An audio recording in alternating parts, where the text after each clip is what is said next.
नमस्कार दोस्तों, आज हम सब प्रमुख संविधान संशोधन की तरफ बढ़ रहे हैं। ये प्रमुख संविधान संशोधन यानी हमारे भारत के संविधान में जो समय के अनुसार जो परिवर्तन होते हैं उसको संविधान संशोधन कहा जाता है। आज हम सभी प्रकार के जो ऐसे महत्वपूर्ण संविधान संशोधन हैं जिनसे क्वेश्चन पेपर में जो पूछे जाते हैं, आज हम उनके बारे में आपसे बात करेंगे। तो सबसे पहले हम आपको बता दें कि जैसे ही संविधान लागू हुआ, संविधान सबको पता होगा 26 जनवरी 1950 को लागू हुआ था और उसी के तुरंत बाद मतलब 1 साल बाद ही पहला संविधान संशोधन करने की आवश्यकता पड़ गई। पहला संविधान संशोधन आप लोग देख पा रहे हो 1951 में हुआ था और इसमें जो सबसे महत्वपूर्ण चीज़ है जो पेपर में आती है वो ये है कि इसमें 9वीं अनुसूची जोड़ी गई थी। देखिए, आप लोग को पता होगा कि अनुसूचियां जब संविधान लागू हुई थी तब अनुसूचियों की संख्या जो थी वो 8 हुआ करती थी। इसमें जो 9वीं अनुसूची जोड़ी गई है ये पहले संविधान संशोधन में जोड़ दी गई थी। उसके बाद दूसरा, तीसरा, चौथा ये सब इम्पोर्टेंट नहीं है उसमें। उसके बाद आपका 7वां संविधान संशोधन इम्पोर्टेंट है जो कि 1996 में हुआ था। 1996 के दौरान जो ये संविधान संशोधन हुआ, इसमें सबसे ज़्यादा इम्पोर्टेंट जो तथ्य है वो ये है कि इसमें राज्यों का एक पुनर्गठन आयोग विकसित किया गया था, उसके लिए काम हुआ था। इसके द्वारा संविधान की प्रथम अनुसूची में संशोधन करते हुए राज्यों में का, खा, गा वर्गीकरण समाप्त कर दिया गया था, जिसमें 14 राज्य और 6 केंद्र शासित प्रदेशों का पुनर्गठन किया गया था। एक बात जो हम आपको सबसे इम्पोर्टेंट बता देना चाहते हैं वो ये है कि जो संविधान है, संविधान का जो बेटा भाग 7 है, भाग 7 में राज्यों के ABCD जो भाग दिए थे वो 7वें संविधान संशोधन 1956 में समाप्त कर दिए गए थे। तो यानी जो भाग 7 है वहाँ अब संविधान अगर आप उठा के देखोगे तो उसमें निरसन लिखा है, तो निरसन जो किया गया है वो 7वें संविधान संशोधन में किया गया है। तो ये हमेशा क्वेश्चन आएगा, पेपर में आता भी है कि किस संविधान संशोधन में भाग 7 समाप्त किया गया। तो देखिए, याद करने का तरीका है 7वां संविधान संशोधन है और 7वां भाग ही है, तो भाग और संविधान संशोधन दोनों एक ही है, इसलिए इनको याद करना थोड़ा आसान हो जाएगा। उसके बाद हम आगे आते हैं। यहाँ पर जो दूसरा सबसे इम्पोर्टेंट संविधान संशोधन है जिसके बारे में हम आपसे बात करेंगे, इसका नाम है 42वां संविधान संशोधन 1976। ये बहुत इंपॉर्टेंट इसलिए है क्योंकि ये उस समय हुआ था जब भारत में आपातकाल लगा था। आपातकाल के बारे में आप लोग जानते होंगे, इंदिरा गांधी जी के द्वारा भारत में 1975 में आपातकाल लगाया गया और उसी आपातकाल के दौरान भारत में जो भी परिवर्तन हुए उन सभी को 42वें संविधान संशोधन के अंदर रखा गया है। ये 1976 में हुए थे। इसमें लिखा है कि तीसरे आपातकाल के दौरान प्रधानमंत्री इंदिरा गांधी जी की सरकार के द्वारा यह संशोधन किया गया था, जो अब तक के पारित सभी संशोधनों में सबसे व्यापक था। व्यापक का मतलब होता है बड़ा। इस संविधान संशोधन को लघु संविधान की संज्ञा दी जाती है। संविधान की प्रस्तावना में समाजवादी, पंथनिरपेक्ष, अखंडता जैसे शब्दों को जोड़ा गया था तथा लोकसभा और विधानसभाओं के कार्यकाल में 1 साल की वृद्धि की गई थी। अच्छा, उसकी वजह ये थी कि आपातकाल लगा था, चुनाव हो नहीं सकते थे, इसलिए इसमें 1 साल की क्या कर दी गई थी, वृद्धि कर दी गई थी। एक बात और सबसे इम्पोर्टेंट, इसी संविधान संशोधन में भारत के संविधान में जो सबसे महत्वपूर्ण परिवर्तन है वो है संविधान का भाग 4 का संविधान का भाग 4 का वो क्या है, आपको शायद पता ही होगा कि इसमें आपके मौलिक कर्तव्य आते हैं। मौलिक कर्तव्य मतलब फंडामेंटल ड्यूटीज़। तो फंडामेंटल जो ड्यूटीज़ हैं वो किस संविधान संशोधन में जोड़ी गई, तो वो भी आपका याद रखना बेटा, वो 42वें संविधान संशोधन में जोड़ी गई थी। अब एक और बात, जब मौलिक कर्तव्य जोड़े गए थे तो इसमें इनकी संख्या कितनी हुआ करती थी, 10। इस बात को भी याद रखना। लेकिन वर्तमान में कितनी है, 11। तो वर्तमान में मौलिक कर्तव्य कितने हैं, 11। एक और बात जो 42वें संविधान संशोधन से पेपर में आती हुई है कि 42वें संविधान संशोधन में हमारे एक बहुत ही अच्छे संविधान के ज्ञाता व्यक्ति थे, उनका नाम था सरदार स्वर्ण सिंह। इंदिरा गांधी जी ने उन्हीं के सिफारिश पर यह संविधान संशोधन किया था। नाम याद रखना, सरदार स्वर्ण सिंह इनका नाम है। ये कई बार पेपर में आता है कि 42वां संविधान संशोधन किसकी सलाह पर किया गया था, तो याद रखना सरदार स्वर्ण सिंह। बहुत ही अच्छा नाम है, याद रहेगा, इसमें कोई दिक्कत नहीं है। और एक और क्वेश्चन 42वें संविधान संशोधन से आता है कि इसी संविधान संशोधन को मिनी कॉन्स्टिट्यूशन कहें या यहाँ पर लिखा है लघु संविधान। ये दोनों बात याद रखिएगा, तो मिनी संविधान या लघु संविधान, इन दोनों की जो है इनमें संज्ञा दी गई थी। तो चलिए हम लोग चलते हैं इसके आगे दिया हुआ है 44वां संविधान संशोधन 1978। अगर हम 44वें संविधान संशोधन 1978 की हम बात करें तो ये आपका हुआ था 1978 में। इस संविधान की सबसे अच्छी खूबसूरती ये थी कि पहली बार ऐसा हुआ था जब गैर कांग्रेसी सरकार बनी थी। मोरारजी देसाई हमारे देश के नए प्रधानमंत्री बने थे और उनके द्वारा जो परिवर्तन किया गया था उसी को कहा जाता है 44वां संविधान संशोधन। एक क्वेश्चन जो सबसे ज़्यादा इंपॉर्टेंट वो ये है कि इसी संविधान संशोधन में संपत्ति का कर, काहे का कर बेटा, संपत्ति का जो कर था, संपत्ति का जो मौलिक अधिकार था उसे पूरी तरीके से समाप्त कर दिया गया था। वो किस संविधान संशोधन में, वो 44वें संविधान संशोधन में। उसके बाद जो महत्वपूर्ण बातें हैं वो क्या है, मैं उनको समझाना चाहता हूँ आपको, आप लोग समझिएगा। वो ये है कि सबसे पहला पॉइंट है, इस संविधान संशोधन को जनता दल की सरकार के द्वारा 42वें संविधान संशोधन द्वारा किए गए अवांछनीय परिवर्तन, मतलब ऐसे परिवर्तन जिनकी जरूरत नहीं थी, उनको करने के लिए जो लोकसभा और राज्यसभा में जो पुनः 5 वर्ष की जो अवधि कर दी गई थी, ये मैं थोड़ा विस्तार समझा दूं आपको कि ये चीज़ क्या थी। कि जो ये 42वां संविधान संशोधन हुआ था, अभी मैंने बताया था इसमें कि लोकसभा और राज्यसभा की जो अवधि थी यानी कार्यावधि वो 6 साल कर दी गई थी, जो बाद में लगा कि ये गलत है। इसलिए मोरारजी देसाई सरकार ने यानी जनता पार्टी जो थे उन्होंने फिर से ये 5 वर्ष कर दी थी। ये बहुत इंपॉर्टेंट बात है, आप लोग याद रखिएगा। उसके बाद हम लोग आते हैं आगे वाले कंटेंट पर। आगे वाले कंटेंट पर आते हैं, लिखा है 52वां संविधान संशोधन, और ये बहुत इंपॉर्टेंट है। हमने 3 संविधान संशोधन एक ही पेज में लगाए हैं, आप लोग देखिएगा। तो इसमें लिखा है 52वां संविधान संशोधन। देखिएगा, ये 52वां संविधान संशोधन जो है ये 1985 में हुआ था। इस संविधान संशोधन द्वारा संविधान में 10वीं अनुसूची को जोड़कर दल बदल कानून का प्रावधान लागू किया गया था। ये बहुत इंपॉर्टेंट बात है, पेपर में बहुत सारा आता है कि बताइए किस संविधान संशोधन में 10वीं अनुसूची को जोड़ा गया। तो आप लोग याद रखिएगा 52वां संविधान संशोधन 1985। 10वीं अनुसूची राजीव गांधी जी के समय जोड़ी गई थी, इसका याद रखिएगा, दल बदल कानून से संबंधित है, इसलिए इंपॉर्टेंट है। उसके बाद हम बात करते हैं 53वें संविधान संशोधन की। देखिए 53वां संविधान संशोधन क्या है, तो ये आप जान लीजिएगा 1986 में हुआ था। इस संशोधन द्वारा संघ क्षेत्र यानी मिजोरम को भारत का 23वां राज्य का दर्जा प्रदान किया गया था और उसे विशेष राज्य का दर्जा देने के लिए एक नया अनुच्छेद जोड़ा गया था जिसका नाम है 371 का छा। यानी ये अगर पेपर में किसके लिए जोड़ा गया था, तो मिजोरम के लिए। ये कौन सा संविधान संशोधन था, 53वां। इतना इंपॉर्टेंट नहीं है लेकिन फिर भी आप लोग याद रखिएगा। उसके बाद अगला टॉपिक आते हैं हम लोग। अगला टॉपिक जो है वो है 61वां संविधान संशोधन। देखिएगा बहुत ध्यान से, 61वां संविधान संशोधन जो है वो 1988 में हुआ था। देखिए इंपॉर्टेंट क्यों है, क्योंकि 61वें संविधान संशोधन में जो चुनाव में मतदान करने की जो उम्र है वो 21 वर्ष से घटाकर कितनी कर दी गई, 18 साल। इसलिए ये बहुत इंपॉर्टेंट बन जाता है। मैं आपको बता दूं कि पेपर में जो आने वाले संविधान संशोधन है उनमें से सबसे ज़्यादा इंपॉर्टेंट अगर मैं 5 संविधान संशोधन बताऊं तो उनमें से एक 61वां संविधान संशोधन है जो कि 1988 में हुआ था। इसमें मतदान करने की जो उम्र है वो 21 वर्ष से घटाकर कितनी कर दी गई थी, 18 वर्ष। ये किसके लिए थी, ये अनुच्छेद 326 में परिवर्तन किया गया था। लोकसभा और विधानसभाओं के चुनाव में मतदान की उम्र 21 साल से घटाकर 18। याद रखना बेटा, 61वां संविधान संशोधन 1988। उसके बाद यहाँ पर हम आगे अगले कंटेंट पर बात करते हैं और अगला कंटेंट आपका सामने में लगाता हूँ, एक सेकेंड। ये हो गया अगला कंटेंट, ये आपका आ गया 69वां संविधान संशोधन। चलिए मैं बात कर लेता हूँ 69वें संविधान संशोधन की कि ये क्या है। तो 69वें संविधान संशोधन की अगर मैं बात करूं तो ये 1991 में हुआ था। इसमें इंपॉर्टेंट क्या है, बहुत इंपॉर्टेंट बात ये है कि इसी संविधान संशोधन के अंदर ये जो संघ राज्य क्षेत्र था दिल्ली, उसको विशेष राज्य का दर्जा दिया गया था। उसके नाम के आगे राष्ट्रीय राजधानी क्षेत्र ये नाम रखा गया था। इसका मतलब है एनसीआर। क्या नाम है, एनसीआर।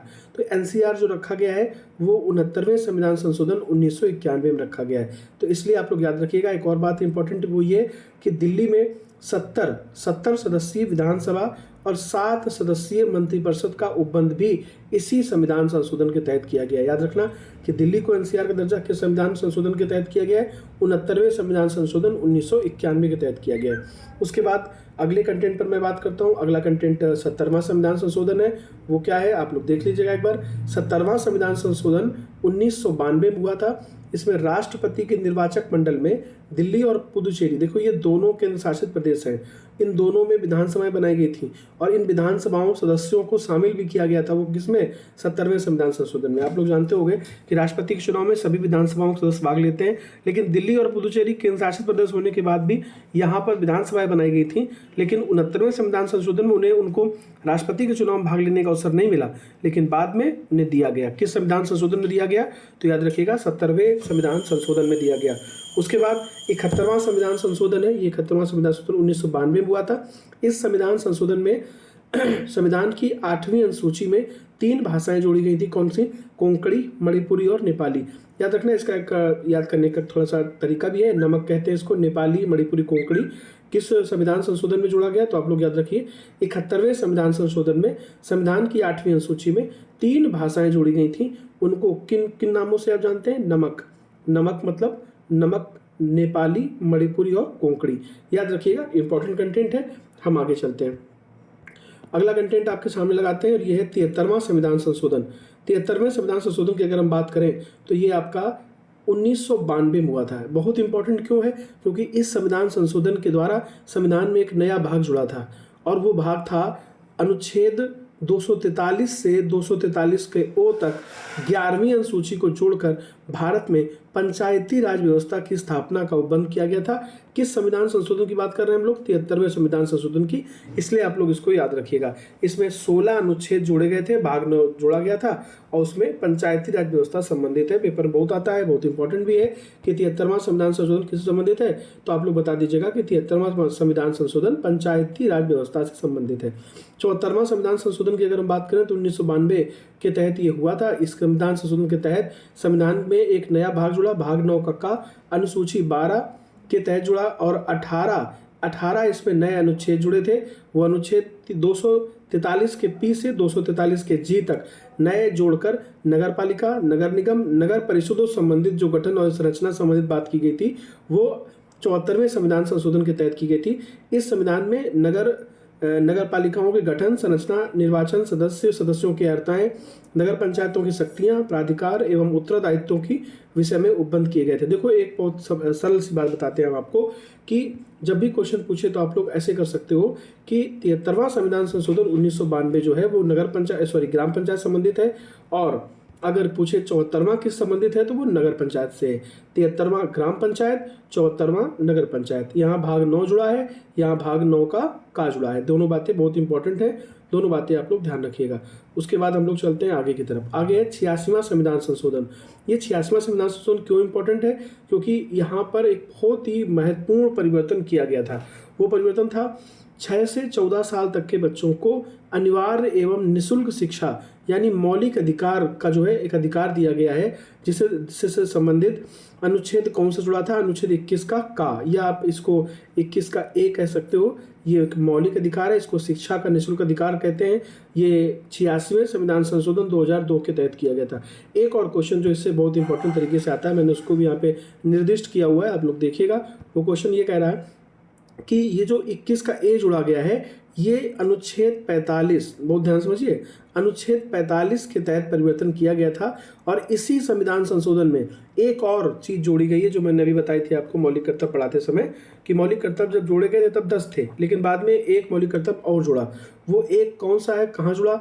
51 के का में सभी में संशोधन किया गया और इसके तहत एक 11वां मौलिक कर्तव्य जोड़ा गया। मैं बता भी देता हूँ आपको वो क्या था कि सभी अभिभावकों का ये दायित्व है कि वे अपने 6 से लगा के 14 साल तक के बच्चों को निःशुल्क शिक्षा प्राप्त करने के लिए विद्यालय भेजें। ये कर्तव्य होना चाहिए सभी अभिभावकों को। ये 86वां संविधान संशोधन 2002 के तहत जोड़ा गया था।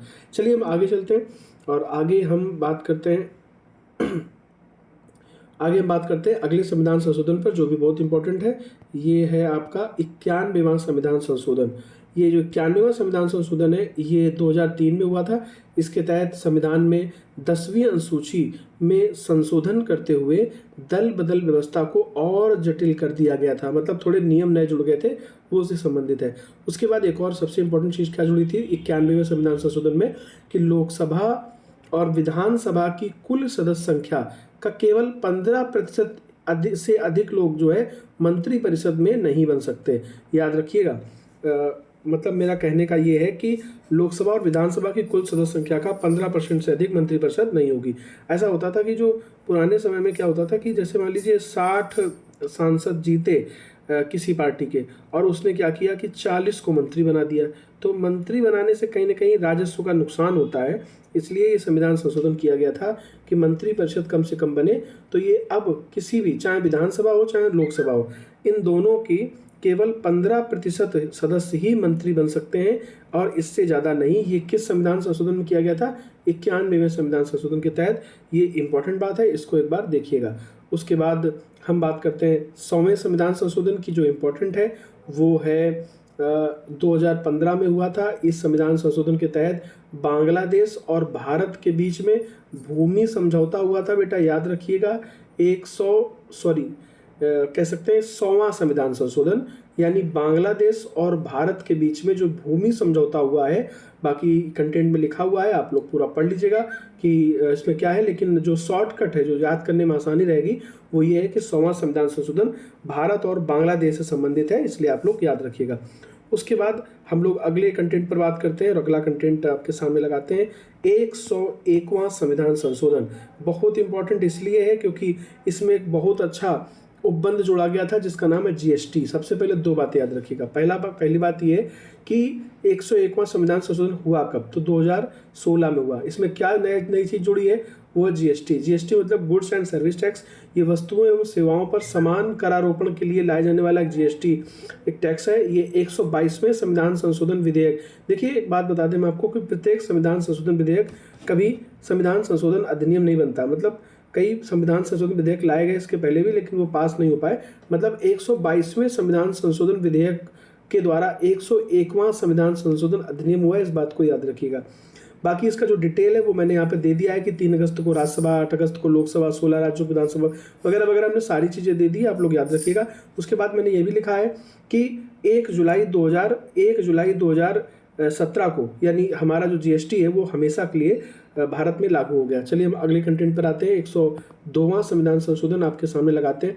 ये क्या है, एक बार इसको देख लीजिएगा। तो ये जो है आपका है 102वां संविधान संशोधन 2018 में हुआ है। ओबीसी का मतलब होता है अदर बैकवर्ड कास्ट। राष्ट्रीय अनुसूचित जाति जनजाति आयोग की तर्ज पर एक राष्ट्रीय पिछड़ा वर्ग आयोग बनना चाहिए। यह बनना चाहिए, अब नहीं रहा क्योंकि बन गया है। बन कब गया है? 102वां संविधान संशोधन 2018 के तहत। देखिए इसके पहले एससी आयोग हुआ करता था, एसटी आयोग हुआ करता था, लेकिन ओबीसी आयोग नहीं था। तो ओबीसी आयोग जो है वो कब बना है? 102वां संविधान संशोधन 2018 के तहत। ये मैंने सारी बातें इसको लिख दी हैं, आप लोग इसको अच्छे से पढ़ लीजिएगा, ये इंपॉर्टेंट कंटेंट है। अब हम आगे की बात करते हैं और आगे है संविधान संशोधन का क्रमांक है 103वां। 103वां संविधान संशोधन क्या है? ये हुआ था आपका 2019 में। 103वां संविधान संशोधन है और हुआ कब था? 2019 में। इस संविधान संशोधन के तहत सबसे ज़्यादा इम्पोर्टेंट बात है वो ये है कि इसी संविधान संशोधन के तहत जो जनरल कैटेगरी के लोग होते हैं उनको 10% का जो आरक्षण मिला है, जिसको आप ईडब्ल्यूएस बोलते हो। तो ईडब्ल्यूएस का जो 10% आरक्षण है वो किस संविधान संशोधन के तहत मिला है? तो आप लोग याद रखिएगा, ये 103वां संविधान संशोधन है। इसी के तहत जनरल कैटेगरी के लोगों को 10% आरक्षण यानी मिला है। ये कमजोर वर्ग के लोग जो आर्थिक रूप से कमजोर हैं उनको 10% आरक्षण 103वें संविधान संशोधन 2019 के तहत दिया गया है। चलिए हम लोग आगे आते हैं, अगला कंटेंट आपके सामने लगाते हैं और अगला कंटेंट 104वां संविधान संशोधन है। सबसे पहली बात, 104वां संविधान संशोधन 2019 में होता है। इसके तहत क्या हुआ है कि लोकसभा और विधानसभाओं में अनुसूचित जाति जनजाति को 10 वर्ष के लिए, देखो हमारे देश का संविधान 1950 में जब लागू हुआ था तो ये कहा गया था कि एससी एसटी और ओबीसी को 10 वर्षों के लिए आरक्षण हम देंगे। लेकिन बाद में हुआ क्या कि बाकी की जितनी भी सरकारें आई वो सब 10-10 वर्ष करके आरक्षण को बढ़ाती रहीं, और जब आरक्षण बढ़ता रहा लगातार तो 2020 में आरक्षण खत्म हो गया। अब जब खत्म हो गया तो इसको फिर से बढ़ाना था, तो हमने किया 104वां संविधान संशोधन 2019। इसके तहत अब 10 वर्ष और बढ़ गया है। तो जब 2020 में 10 वर्ष बढ़ेगा तो ये हो गया है अब 2030 तक, यानी 2030 तक अब आरक्षण कोई नहीं हटा सकता है, क्योंकि इसके तहत ये कंटेंट मैंने बता दिया कि अब ये 104वां संविधान संशोधन हुआ जो कि 2019 में हुआ। चलिए हम आगे चलते हैं। अगला कंटेंट है, यानी 105वां संविधान संशोधन है। इसके तहत क्या बात जानी चाहिए वो आप लोग देख लो। 105वां संविधान संशोधन होता है 2021 में। इस संशोधन के अनुसार राष्ट्रपति केवल केंद्र सरकार के उद्देश्यों एवं सामाजिक शैक्षणिक रूप से पिछड़े वर्गों की सूची अधिसूचित कर सकते हैं। यह केंद्रीय सूची केंद्र सरकार द्वारा तैयार अनुरक्षित की जाएगी। इसके अलावा वह राज्यों और केंद्र शासित प्रदेशों को सामाजिक और शैक्षणिक रूप से पिछड़े वर्गों की अपनी सूची तैयार करने में सक्षम बनाता है। आप लोगों की ये बात समझ में अगर ना आई हो तो आप लोग ये समझ लो कि यहाँ पर क्या है कि राज्य को ये अधिकार दे दिया गया है कि वह चाहे तो ओबीसी की सूची तैयार कर सकता है कि कौन से लोग ओबीसी में शामिल होंगे और कौन से लोग ओबीसी में शामिल नहीं होंगे, उसकी सूची वह चाहे तो बना सकता है। ये संविधान संशोधन क्रमांक 105 में 2021 के तहत होता है, आप लोग याद रखिएगा। इसके तहत ओबीसी सूची बनाने का अधिकार किसको मिल गया? राज्य को मिल गया। चलिए हम लोग आगे की बात करते हैं। आगे बात करते हैं लास्ट संविधान संशोधन की, जिसका नाम है 106वां संविधान संशोधन, जो कि होता है 2023 में। और ये जो है क्या है कि इसमें बहुत सिंपल सी बात ये है कि इसमें महिलाओं को लोकसभा में और विधानसभा में 33%, 33 सही 1/3 कह सकते हो, या 1/3 टोटल का 1/3 जो है आरक्षण महिलाओं को मिल गया है। कहाँ पर? चाहे वो लोकसभा हो और चाहे वो विधानसभा हो, दोनों जगह ये आरक्षण मिल गया है। और कितने वर्षों के लिए मिला है? 15 वर्षों के लिए। तो आप लोग याद रखिएगा कि लोकसभा और राज्यसभा में महिलाओं को मिलने वाला 33% जो आरक्षण है वो किस संविधान संशोधन के तहत हुआ है? 106वां संविधान संशोधन 2023। और हम आपको बताते हैं 2023 के बाद कोई भी संविधान संशोधन नहीं हुआ है। अगर नहीं हुआ है तो नहीं हुआ है, यानी अभी तक केवल और केवल कितने संविधान संशोधन हो चुके हैं? 106। और अब तक संविधान संशोधन के कितने विधेयक आ चुके हैं? वो है 128। चलिए इसी के साथ हमारे महत्वपूर्ण संविधान संशोधन का कंटेंट अब समाप्त होता है। अगर आप लोगों को मेरी ये क्लास जरूरी लगी हो, अगर आप लोगों ने इस क्लास से 1, 2, 5, 10 प्रश्न सीखे हो, अगर आपको लगता है कि इस क्लास से आप लोग संविधान संशोधन का चैप्टर अच्छा कर पाए हो, तो इस क्लास को जरूर लाइक करिएगा, सब्सक्राइब जरूर कर लीजिएगा चैनल, और ज़्यादा से ज़्यादा लोगों तक शेयर जरूर कर दीजिएगा, जिससे कई ऐसे ज़रूरतमंद छात्रों की मदद हो सके, वो पढ़ सकें, जिससे उनके जो है ज्ञान में कुछ न कुछ संवर्धन हो सके। आप सभी को जय हिंद, बहुत बहुत धन्यवाद। आप लोग मेरे कंटेंट तक आए और बने रहे, इसके लिए आपको बहुत बहुत धन्यवाद।